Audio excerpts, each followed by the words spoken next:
This is Time Signatures with Jim Ervin, a podcast and radio program presented by the Capital Area Blues Society in Lansing, Michigan.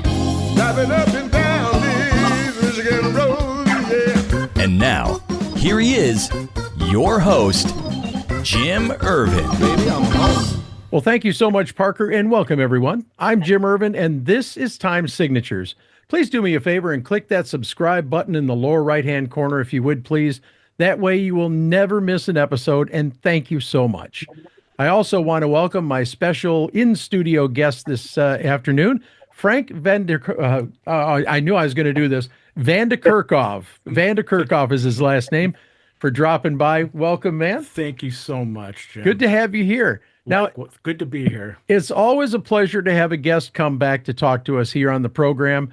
And as you know, anytime someone comes on as a guest, they are welcome back at any point to promote a new album or a tour.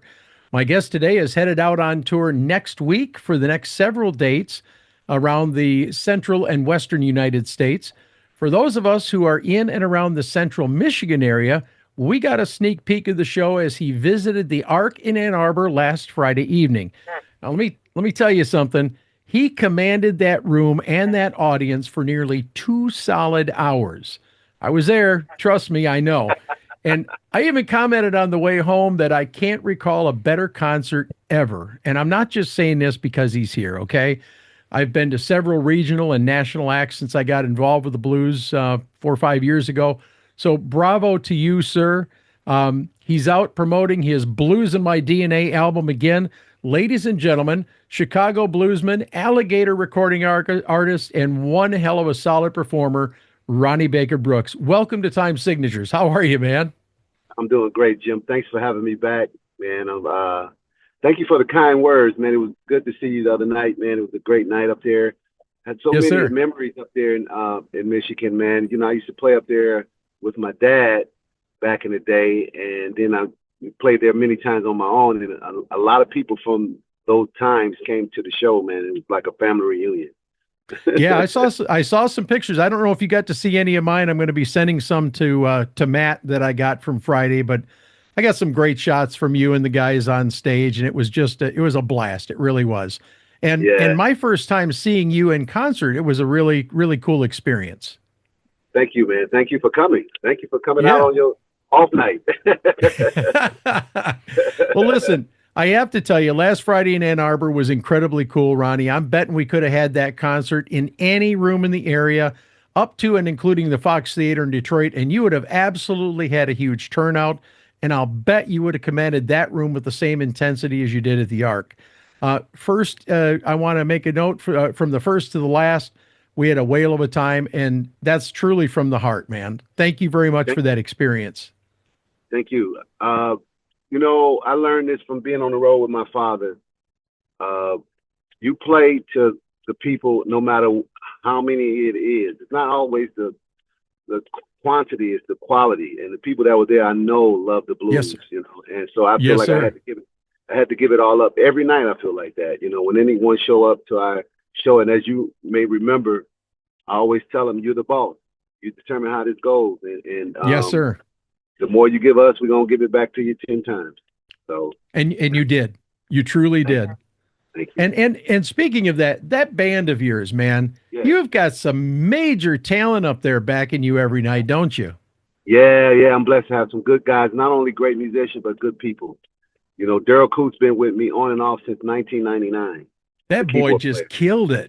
Yeah, he did. He was on that night. And Phil Castleberry, the bass player, he played with the Mighty OJs. He done played with some of everybody here in Chicago. He was just a Chicago legend on bass, man. Right on. He's been with me since 2017. And Chris Singleton, the drummer, he's the youngest one in the group. He comes from the church. Okay. And he's been with me since the pandemic. So, I learned this from my father, and Johnny Clyde Copeland told me this. You take care of the hands that take care of you. So yes, indeed. I try to take care of my guys, you know. Yep. Blues in My DNA is coming up on, looks like about 18 months since its release. And from what all I've read and heard, it's garnered a lot of critical acclaim, and it seems like the momentum just continues with that album, doesn't it? Yeah, the people. That's the one thing about being on Alligator. They get into the people quicker. When I was doing it independently with my label, Watchdog, I had to go to that town to get the song out, or get it to the people, and then the next time I come back, they might know about the record. But now being with Alligator, it gets to the consumer quicker. Yes, So you could feel the excitement. They know the words. They know the songs, and they're excited. So it helps with the energy in the room. Ronnie, one of the things that I liked about last Friday is that you kept tying things back to your father, the legendary Lonnie Brooks, and those that you grew up with around in your home. Talk about some of the legends that were in your home back then, would you please? Sure. I always say during my shows, I'm not name dropping. I'm just holding them up. Right. Because I've been blessed to be around these people. Yes, and I feel like since they've given me so much inspiration and advice and life lessons, that I do my best to keep their name alive along with my father. I always said as long as I got a platform, I'm going to talk about my dad, because I would not be doing what I'm doing if it wasn't for him. But people like Hubert Sumlin would come by the house, man. Coco Taylor, Jody Williams, the guitarist that played with Bo Diddley. I don't know if you're familiar with. I'm sure you do. The song "Who Do You Love" and Evil. Oh yeah. "Who Do You Love" and all that. He's playing on Evil as well with Howlin' Wolf. He used to come by the house all the time, Jody. Man, I used to go over Buddy Guy's house. Him and his first wife and my mom was best friends. Okay. And I would go over there and I would see Buddy playing in the corner with a guitar, and I didn't realize that was Buddy Guy. I was just a kid. So people like that, man, I've been fortunate to be around, and yes, sir. And just I continued, like I may have said this on the show, Jim. When I first started playing, my dad started teaching me. Whenever B.B. King would come to town, he would hang out with. Dad would go hang out with him, and B.B. would send me notes home, like stay, keep your grades up at school, listen to your parents, and practice, and stuff like that, man. And I wish I'd have kept those letters. Oh I man, do have them in my heart, And then when I was old enough to go around to see B.B., and sometimes I had the pleasure to open for him. He would introduce me and say, "Hey, I feel like I helped raise this kid." And so those kind of things, man. I was blessed to win 3 out of 4 music awards, blues music awards last year. Yes, sir. But these people and those situations are rewards. I think I've been blessed to be with those people, and you can't win them no more. That's right. You can't win that. That's right. I cherish it. Well, talking about the people that hung around your home when you were young, do you feel like maybe you've taken something from each of them and incorporated it into your shows along the way, or is there a particular person or two who really inspired you to do more than others, Ronnie? Man, it all, like I say many times, it started with my father, Lonnie Brooks. He started the fire. Right. Me and my brother Wayne, I got a brother, Wayne Baker Brooks, that plays as well. He's got his own band. He's out touring. And we used to have brooms, pots and pans, man, imitating Dad like we on stage with him or whatever, man. And so that was my very first inspiration. And when I got to hang out with him, I started meeting his friends. And of course, Albert Collins, I always say, Dad started the fire and Albert Collins threw gas on it. And then Coco Taylor put me on the grill and cooked. So these are people that, man, really, I was around like family. They were like family to me. And I got to learn a lot, not just music. I learned a lot of music stuff from them, but life, uh, how to deal with the ups and downs in the business, Right. the ups and downs in life, and life lessons that I would cherish and carry with me, man, the rest of my life. Yes. Well, and you really seem to carry that ancestral history with you when you Yeah. go out on the road. I love how you talk about this throughout the show. And when you get ready to perform Blues in My DNA, that audio piece that you play of your father is so Yeah. cool. Where was that recorded from? And how does it feel each night to hear your father's voice encouraging you like that? Man, that is the blessing. I don't have him here with Right. me anymore physically. I feel him all the time spiritually, you know. But to have that audio, it's the intro to Blues in My DNA on the album. We used it the same intro on the album, Right. and I use it every night before we play the song, and it soothes me. Man, it just remind me. It brings back a lot of great memories of playing with my Right. father, and when you're going through it, I knew it was special when I was playing with my father. I knew it was special. But as you get older, you realize how special, like, to be able to do what you love to do, and your father loved it too, Right. and Yep. you guys are doing it together, man. Man, it just sends chills to my body, And then when I hear his voice, it just confirms all of that, and then it inspired me to play. It inspired me to dig in and go for those notes, man. And like I said, after he passed, the notes means a little bit more now. Yeah, absolutely. Yes, sir. All right, let's talk about this tour, man. According to your website, we're going to be posting that on the information section of this episode. You begin in Greeley and Denver, Colorado, and then you head southwest to Albuquerque, Tucson, and Phoenix, and then a swing through California. And that's just the first 2 weeks. You got a one whale of a trip ahead of you, don't you? We just finished one too, man. We just finished from Chicago to Mississippi to Florida, from Right. Florida to New York to Detroit to home, and then we home for a few days. I'm running around now. I'm in my vehicle now, getting stuff done.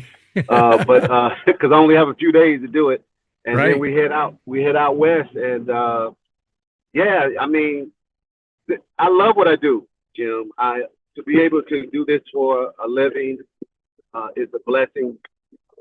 It's it's good. I mean, you get when they say doing something you love to do is not a job. It's not. The job for me is getting there.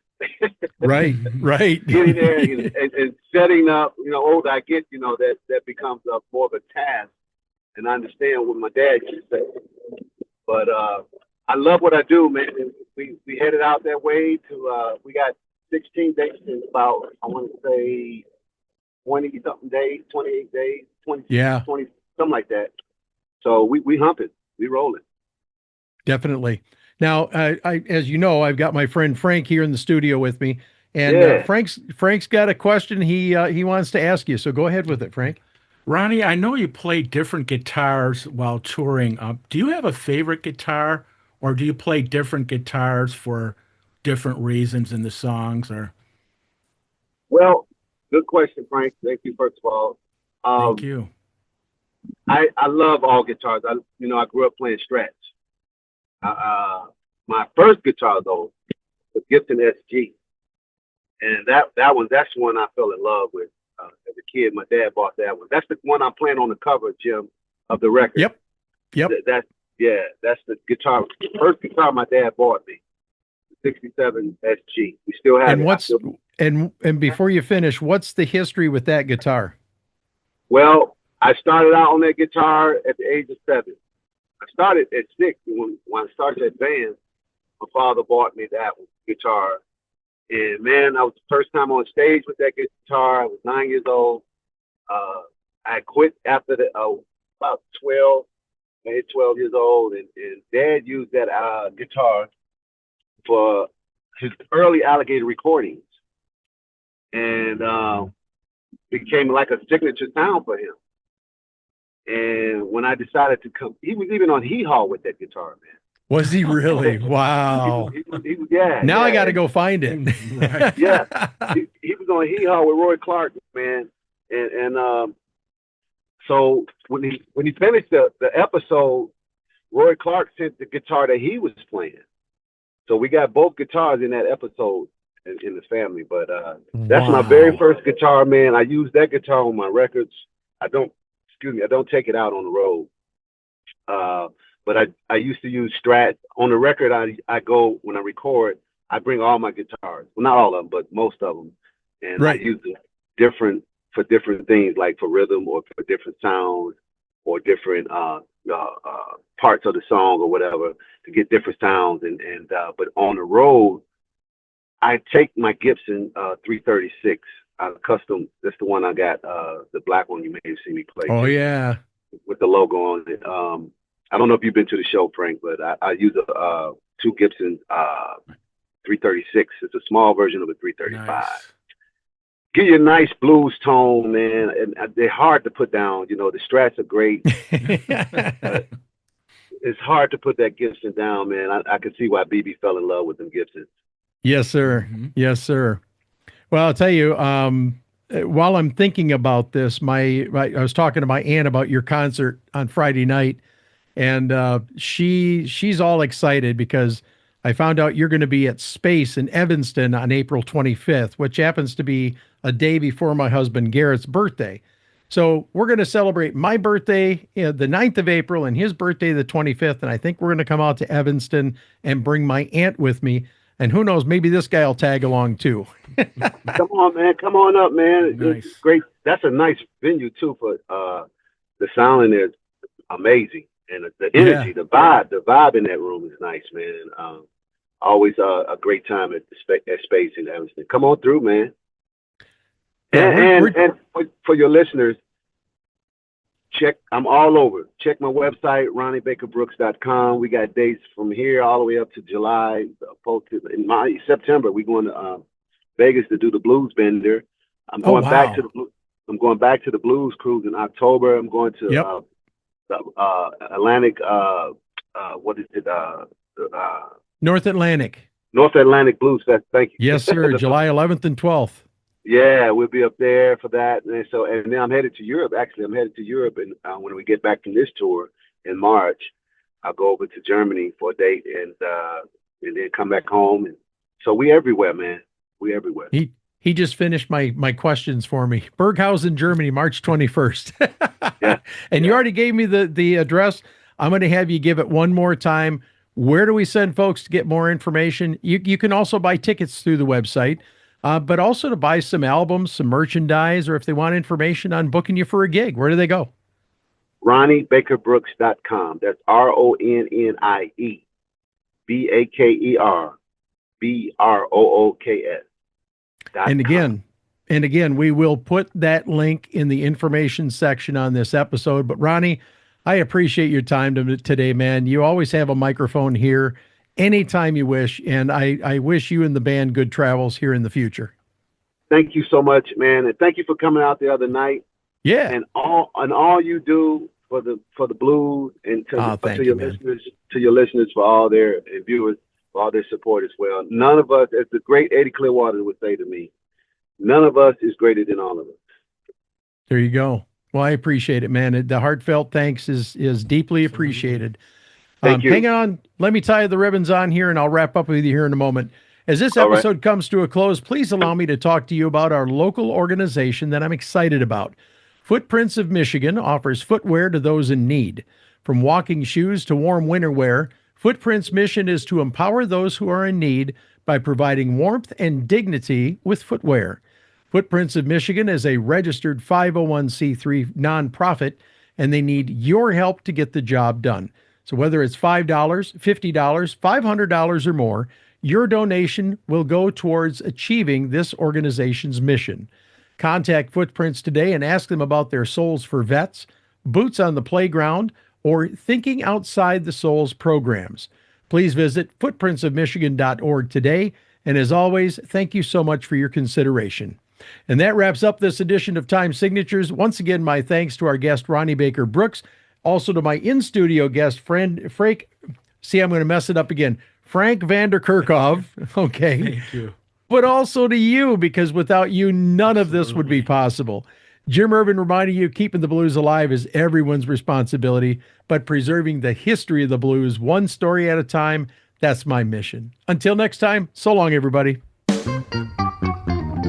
This has been Time Signatures with Jim Ervin, presented by the Capital Area Blues Society in Lansing, Michigan. For more information on cabs, visit capitalareablues.org. You can find this episode and past episodes at lccconnect.org. The Time Signatures theme song, Michigan Roads, is used by permission and was written by Root Doctor, featuring Freddie Cunningham. You know I'm trying, baby, driving up and down these Michigan roads, yeah. Until next time, keep on keeping the blues alive.